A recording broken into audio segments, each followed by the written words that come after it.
Hello there and welcome to A2 Maths from Specimen Paper 2, and here we're looking at question 9, a circles question. So a circle with centre 3 minus 1 passes through the the points minus 9, 8 and the point 15 minus 10 show that PQ is a diameter on the circle. Well, I think it would be helpful if we drew out the circle and visualised it. The centre of the circle is at 3 minus 1. The point minus 9, 8 is going to be somewhere over here. Minus 9, 8. That's coordinate P, this is coordinate A, and coordinate Q is going to be somewhere over here maybe. We're told it's the other side of the diameter, so we'll just put it over here.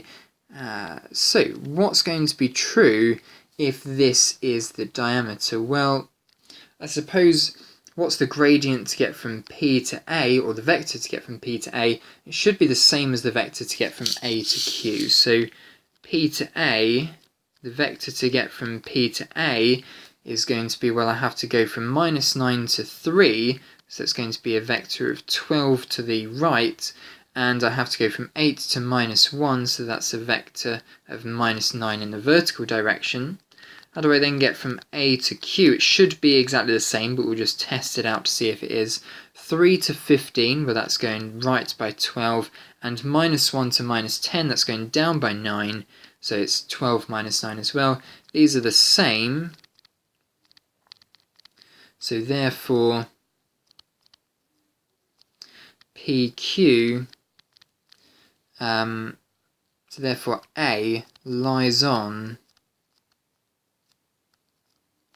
PQ, which is the definition of the diameter, which is the definition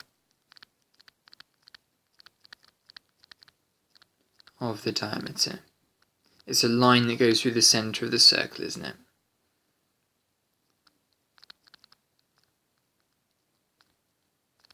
Okay, so there we are. Boom. Answered part A already then. Now we need to find the equation of the circle. Well, in this case, it's going to be helpful to know the distance from A to P. So the distance from A to P is going to be the square root of 12 squared plus 9 squared. That's going to be 15 from the Pythagorean triple 3, 4, 5. We've scaled it up by a factor of 3, so it's 9, 12, 15. So now all we need to now do is just write out the equation. It's going to be x minus, and then the coordinate for the x coordinate, 3 squared plus y plus 1, because it's a minus 1 as the coordinate for the centre, squared, equals the square of 15, which is 225. So there we are, that's the equation for the circle. Remember, the equation for the circle comes in the form x minus a squared plus y minus b squared equals r squared. The radius here was 15. We worked out the distance from A to P to work out that radius. And then it's a plus 1 here because the b value is effectively minus 1. A and b here is representing the centre of the circle. And if b is negative, then it's going to turn that negative symbol into a plus symbol by the double negative effect. Okay, so now let's just write out what the equation of that circle was.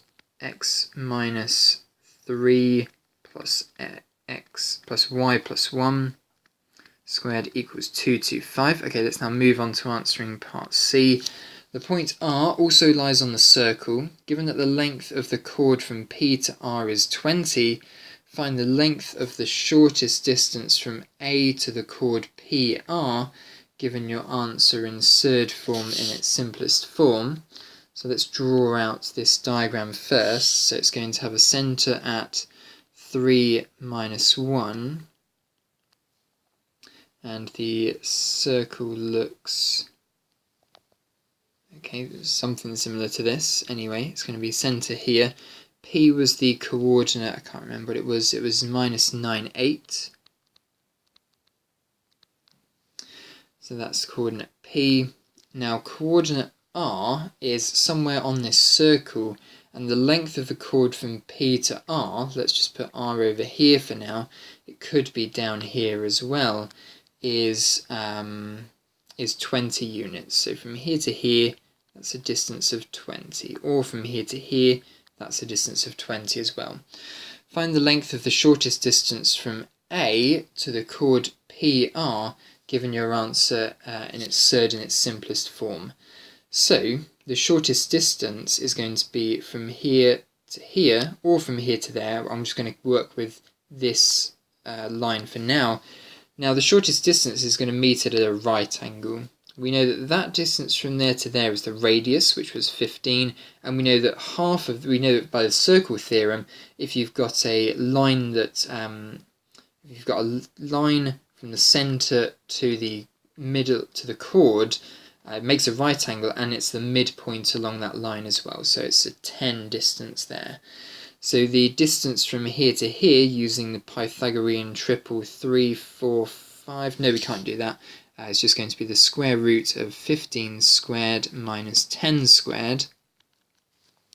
Grab a calculator, 15 squared minus 10 squared, that's going to be 5 root 5.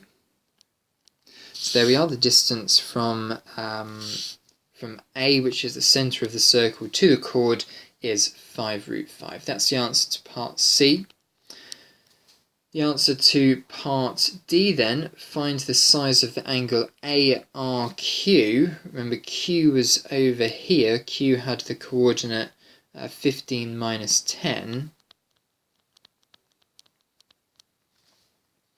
Given your answer to the nearest 1 degree, well, if I draw the line from here to here and then from here to here, I've got it. The circle theorem that we're interested in here is that if that's the diameter, then that's a right angle. So if I'm looking for the angle ARQ, then it's that angle there. So it's this angle here that I'm looking for. What would probably be easier for me to do is if I work out this angle here first. I've got a line here which is 15, a line here which is 10. So I can work out alpha first. Alpha is going to be cos inverse of 10 over 15. So cos inverse, let's make sure it's in degrees mode first. Degrees mode, and then cos inverse 10 divided by 15. That's 48.1897 degrees. But now I don't want that angle, I want ARQ. So that's 90 minus this value. So 90 minus answer, which is 41.8 degrees to the nearest 0.1 of a degree. So 41.8 is the answer to that final bit of the question. These two last bits were quite tricky actually. You did have to kind of experiment, play around with the circle, spot your circle theorem rules from GCSE even, and then you get the answer of 41.8. So there we are, 9 marks for question 9 there. Let's now move on to question 10.